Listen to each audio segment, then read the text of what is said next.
Hey everyone, it's Ben Hardy here, and in today's video I'm going to be reviewing a 2025 Mazda CX-5 Carbon Turbo. Before we get in this video, I want to give a huge shout out and thank you to the Southtown Mazda for giving me some time with this CX-5. I'll include a link to their website in the description down below. Also include a link to my car buying guide. Let's get into it.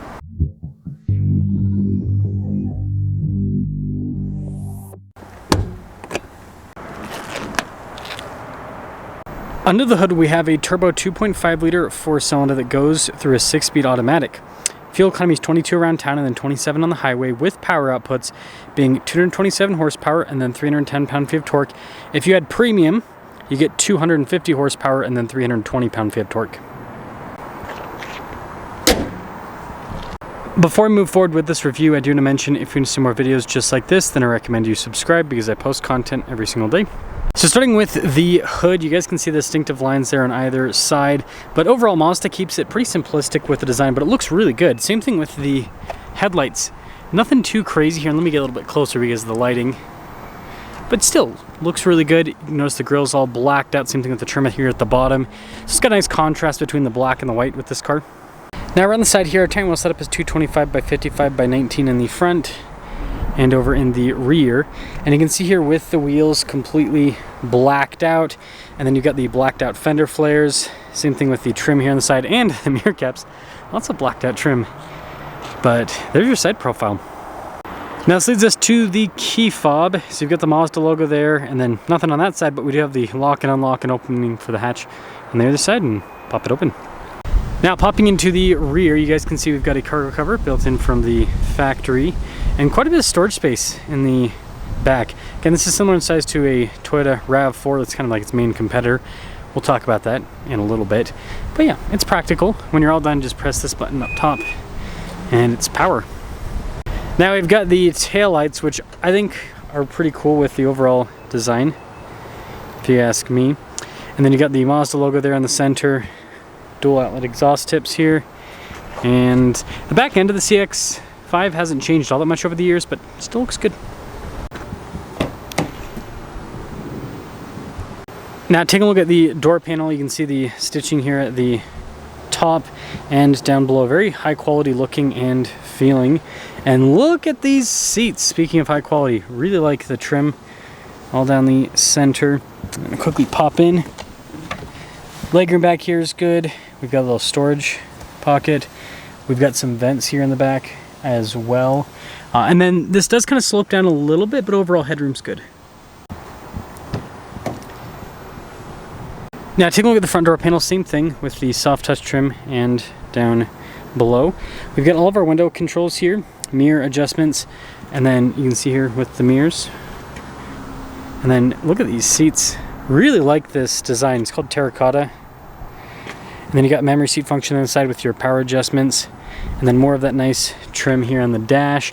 And look how cool the vent design is. And then you got your lane departure, 360 camera, parking sensors too.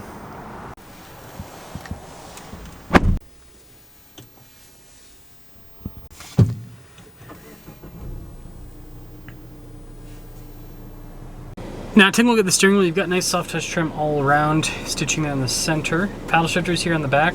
Got a bunch of practical controls here on the front, including controls for the center, adaptive cruise control as well. Traditional stocks here on the back. And speaking of traditional, we got this 3-gauge layout. Now it is a screen there in the center, so it's a little bit less traditional, I suppose. But overall, I think it looks really cool, and I like how you've got this, I don't know, straight in the center because it just makes it look better. Now we actually have a 360 camera system with this, and then as for the infotainment system, if you use Android Auto, Apple CarPlay, it's a touchscreen, but without that, it's all controlled with a dial. It's pretty easy to get used to, and then we also have a heads-up display. It's not really going to focus, but also nice trim on the dash. I mean, seriously, look at the dash design. It's pretty, going with the vents. And look at this. We've got dual zone climate, heated and ventilated seats. This thing is feature-packed. Wireless phone charging pad there as well, it looks like. Got the shifter here for the 6-speed automatic. Got your drive mode select, and then we've got the controls for the infotainment system, including our parking brake and auto hold, some cup holders. Good storage there with the USBs, like this here, the trim on the top, and then you've got the rear view mirror and sunroof. So here's a quick look at the window sticker. Again, this is a Carbon Turbo, And this is impressive, $39,815, so less than $40,000. And boy, oh boy, does this blow the RAV4 out of the water. I mean, we'll talk about it with the driving, but it's pretty crazy.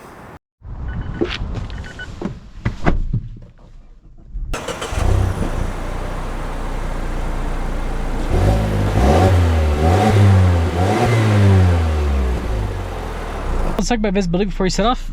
There's over the hood, both the mirrors. Do have blind spot warning by the way throughout the rest of the rear. And let us set off. I already know this video is gonna make Toyota people angry, but you know what? The truth hurts, but the truth will also set you free. that is today's video. So let's talk about how this car drives, and then I really want to talk about the RAV4. I'll talk about the CR-V a little bit as well. But first off, seats are comfortable. I like these seats a lot. I like it when manufacturers do kind of, you know, even if it's synthetic, but you know, either real leather or synthetic leather trim on the outside, and then kind of like a mesh insert on the interior. It just leads to a like a more comfortable seat. It's hard to explain. It's more comfortable than cloth and it's more comfortable than leather. I don't know why, but it just is. The two materials mesh well together. Now, when it comes to ride quality, the CX-5 is not groundbreaking in this segment by any means. It does handle really well, but it's not like any more comfortable than the other vehicles in segment. But overall, it drives pretty well. I'm gonna turn on that cooled seat because it's pretty toasty today. And you know, on top of that, the steering in normal Mazda fashion is fantastic. Like, look at that. It's sharp, and then the turbo power. It's great. It's quick, and that wasn't even in sport mode. Pop it into sport mode, got a cool animation there. And yeah, we'll see how this pops off. But yeah, the power figures with this are quite impressive for this segment. Look at this. Boom! It's all about torque. Ooh. It moves. Again, we're at probably about 4,300 feet here. It's a decent amount above sea level, and it performs well. Especially when you compare this to the RAV4 that's naturally aspirated in this part of the segment. Again, not comparing to the hybrid. I will talk about that a little bit though. But yeah, overall, this is feature packed and it drives really well. It's fun to drive too. I still think this is the best car in the segment by far. And here's what I mean.